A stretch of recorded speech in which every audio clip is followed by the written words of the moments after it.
Mai 68, avant tout, c'est une prise de parole.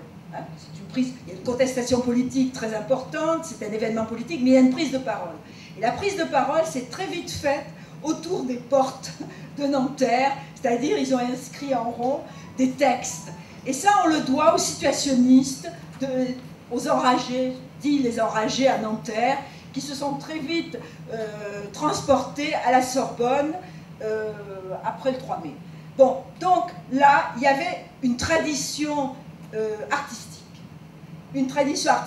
importante, de gens qui n'ont pas tout à fait improvisé, et qui avaient dans l'idée, ils connaissaient des textes, ils ont fait énormément de citations, et ils ont essayé, avec ces textes-là, d'instaurer un dialogue avec les étudiants, avec la population en général. Et c'est ce rapport de population, ce rapport de va-et-vient avec la population qui est important, mais ça s'est fait sur des bases qui étaient, je ne dirais pas sérieuses, mais c'est vrai beaucoup plus qu'on ne le croit. Parce que les 3/4 des citations qu'on a trouvées, des graffitis inscrites sur les murs de la Sorbonne, sont des vraies citations empruntées à des vrais auteurs et connus. Donc, moi, j'ai une vision de mai 68, d'une certaine façon, il y a un rapport à l'art et un rapport à la littérature, c'est une révolution, c'est pas une révolution, c'est une révolte littéraire. Dans le dernier numéro de Rock et Folk, il y a Emmanuel Boz, qui était un chanteur et un 68ard, qui dit « 68 a commencé en 58 ». Il dit il y a deux types se sont rencontrés et ont commencé à parler, et c'est ça qui a donné la révolution 10 ans plus tard. C'est une idée. Les révolutions, elles commencent quand deux types parlent. Et en France, moi, ce qui m'avait frappé, en France, tout le monde parlait. J'avais 14 ans à l'époque, c'est que d'un seul coup, tout le monde s'était mis à parler. Oui, mais tout le monde s'est mis à parler en mai. En avril, on ne se parlait pas. Je vous assure. La France s'ennuyait à l'époque. Oui, mais il y a eu un véritable. Mais il y a eu un avant et un après, quoi. Pour la contre-culture, c'est l'an 0, 68. C'est là où la France devient moderne. Moi, j'étais un enfant et je me souviens qu'avant, j'entendais de l'accordéon. Après, j'ai entendu la guitare électrique frayer un chemin à travers c'est un héritage de mai 68, totalement. La contre-culture. Enfin, il s'est passé quoi en 68? Il y a eu 3 pays où il y a eu des choses. Il y a eu l'Angleterre, il y a eu une manifestation anti-Vietnam en mars 68 avec 20 000 personnes et Mick Jagger qui sont dans la rue. Et il paraît que quand l'annonce de Mick Jagger est dans la manif arrive, la manif s'arrête. Tout le monde se retournant pour voir s'il est là, où il est, etc. Donc c'est encore très pop. Et ensuite, il y a eu les événements de mai en France où clairement, là, on a cru, vu de l'extérieur, que la machine française allait s'arrêter, que la société allait rendre gorge, enfin, que la révolution allait gagner, triompher. Et puis la machine s'est remise en marche, mais l'impact sur les Beatles, les Rolling Stones, Bob Dylan, et puis tous les groupes qui vont venir après, tous ces groupes qui vont faire des disques de rock en essayant les Steppenwolf, tous ces groupes politisés, les Red Noise, Barricade, Comintern, enfin en France, alors là il y a eu une déferlante avec Magma, Gong. Ces chanteurs qui étaient connus en France dans les années 60, l'époque yéyé, ils sont passés complètement à côté des mai 68. Ce que dit Paul Naref, c'est la meilleure phrase, il dit « Mon manager m'a conseillé de me barricader ».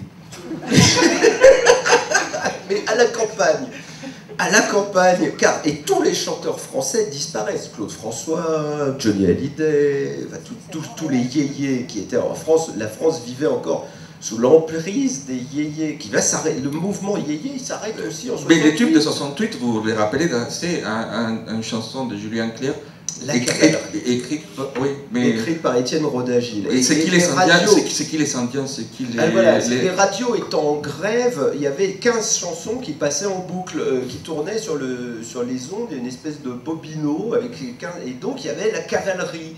Et dans la cavalerie, il parlait des cow-boys et des Indiens qui étaient en embuscade. Donc tous les gens se sont dit, mais oui, bien sûr, la situation que nous sommes en train de vivre, les cow-boys CRS et les Indiens étudiants, donc les gens ont pris ça comme une chanson au second degré. Rodagil, il s'en amusait, mais il en était très content d'avoir eu la préscience de ça dans sa chanson. Pendant tout ce temps-là, malgré tout, c'est un temps très long dans l'art contemporain, dans l'art qui est en train et dans la conceptualisation, on est en train de théoriser beaucoup, et c'est un vrai travail intellectuel dans cet art-là.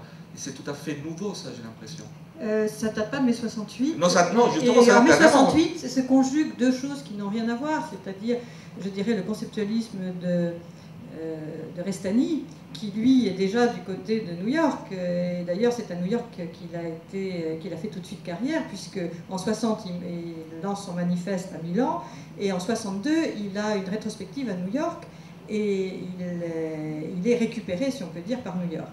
Enfin, ça, c'est une histoire compliquée. Mais il y a tous ces conceptuels qui ne sont absolument pas intéressés tellement par le politique. D'ailleurs, ils sont déjà vendus à New York, ils sont déjà beaucoup plus connus là-bas qu'ici, et le propos politique est très mince. Par contre, vous avez en France, déjà dans ces années 60, la jeune peinture qui est souvent très à gauche, qui fait une peinture, pas du tout conceptuelle.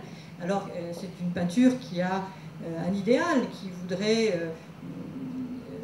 montrer la révolution, ou qui voudrait contester la société. Enfin bref, il y a toutes sortes d'idéaux supérieurs quand même.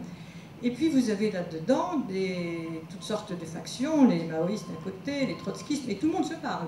Tout le monde discute. Quelle formation? Est-ce qu'il avait une formation particulière? Ah oui, ce sont tous des peintres, ils savent peindre, ils font de la peinture.